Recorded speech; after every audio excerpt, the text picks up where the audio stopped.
करते हैं अगली खबर की। मध्य प्रदेश में हुए 28 विधानसभा सीटों के लिए हुए उपचुनाव की मतगणना जारी है। आपको बता दें, मतों की गिनती करने का काम 19 मुख्यालयों पर की जा रही है। तो वहीं 28 विधानसभा सीटों में से 20 सीटों के रुझान सामने भी आ चुके हैं।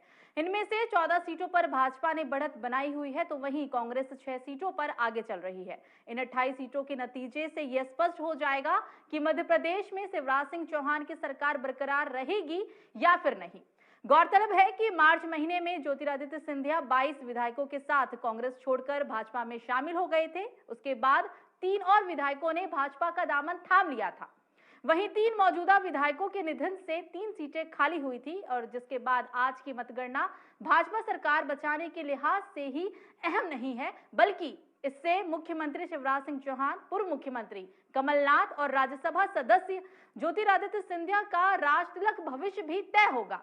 बताते चले, मध्य प्रदेश में कांग्रेस को सत्ता में वापसी करने के लिए जीत जरूरी है। जहां कांग्रेस को राज्य में वापसी करने के लिए उपचुनावों में सभी 28 सीटें जीतनी है, तो वहीं कमलनाथ को विश्वास है कि कांग्रेस राज्य में वापसी कर लेगी। भाजपा को शिवराज सिंह चौहान की सरकार को बचाने के लिए मध्य प्रदेश उपचुनाव में केवल 8 सीटें जीतने की जरूरत है, और पार्टी पहले से ही 2 गुने से अधिक सीटों पर आगे चल रही है। तो वही चुनाव आयोग द्वारा जारी रुझानों के अनुसार भाजपा 17 सीटों पर आगे चल रही है, जबकि कांग्रेस 9 पर आगे है। तो आज मध्य प्रदेश उपचुनाव के जो नतीजे हैं वो भी सामने आ रहे हैं।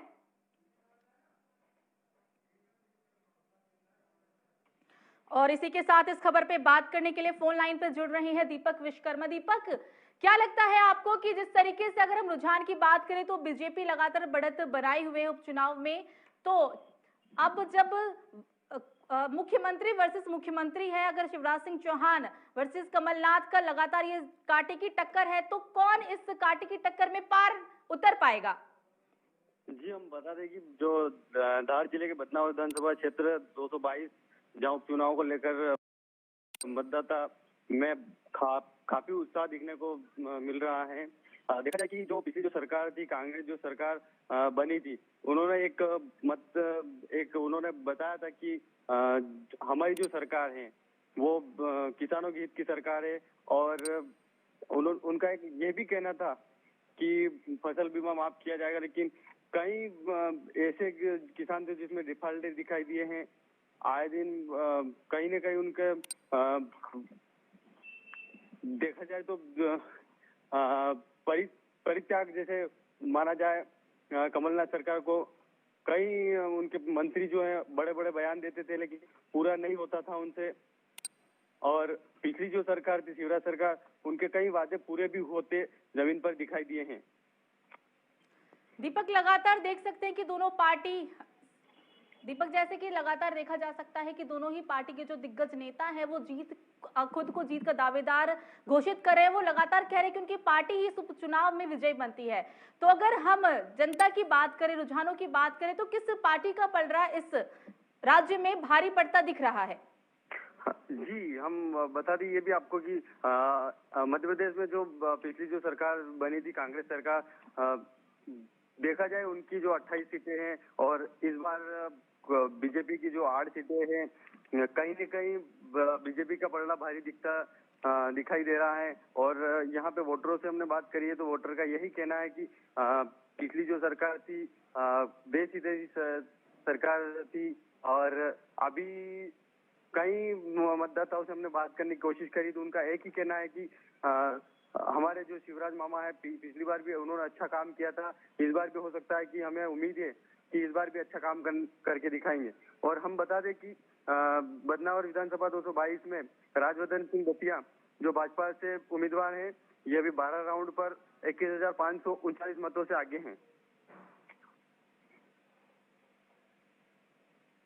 जी दीपक, आपसे जानना चाहेंगे कि जिस तरीके से मार्च में देखा गया कि सरकार गिर जाती है और फिर मतदान जो है वो लगातार जिस तरीके से विधायकों को अपना बहुमत साबित करना होता है और वापस कमलनाथ की जो सरकार है वो मध्य प्रदेश में वापसी करती है, तो क्या लगता है आपको कि क्या मध्य प्रदेश सरकार जो है, जो कमलनाथ सरकार है, वो वापस सत्ता में आ सकती है इस मतदान के बाद, इस चुनाव नतीजों के बाद? जी, देखना तो अच्छा दिख रहा है, लेकिन माना जाए कि जो एमपी सरकार, पूर्व जो सरकार थी, कमलनाथ सरकार थी, उनका किसानों के बीच में जो उनका जो नारा था वो पूरा समय पर नहीं होने के कारण किसानों में आक्रोश दिखाई दिया है। और आज का जो देखा जाए, वर्तमान जो सरकार जो है शिवराज सिंह सरकार, उनका देखा जाए कि उनका जो कहना था वो उनका पूरा किया गया है। और बदनावर विधानसभा का माना जाए तो यहाँ पर शिवराज सरकार ने जो अच्छे बड़े काम किए हैं, छोटे से लेके बड़े जो काम किए हैं, ऐसे काम अभी तक कांग्रेस सरकार के आने के बाद नहीं हुए।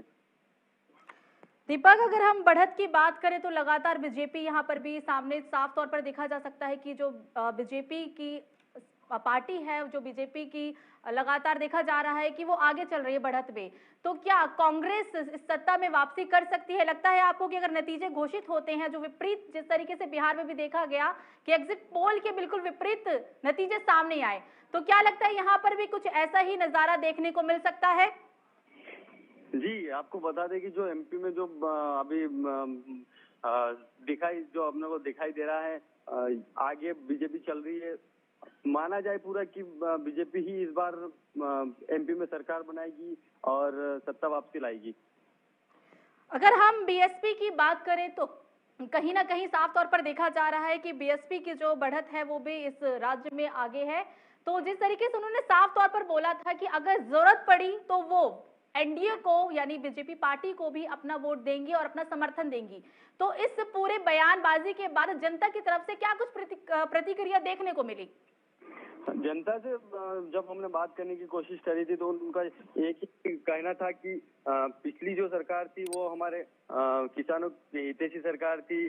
किसानों के हित में जो काम किया था उन्होंने, उसके बाद फिर पुनः वापसी में कमलनाथ सरकार आई थी। उनके जो किसानों के जो बयान दिए थे, कई उन्होंने ये भी बताया था कि किसानों के लिए कर्जा माफी हो जाएगा, लेकिन उनका कहीं किसानों को लेकर कर्जा माफी नहीं हुआ, जिससे किसान भी परेशान हुए हैं। और एक ही भाजपा का था कि जो उनके बयान थे वो गलत बयान दिए थे और जो उनका कहना था वो भी कहीं न कहीं डिफाल्टर दिखाई दिया है।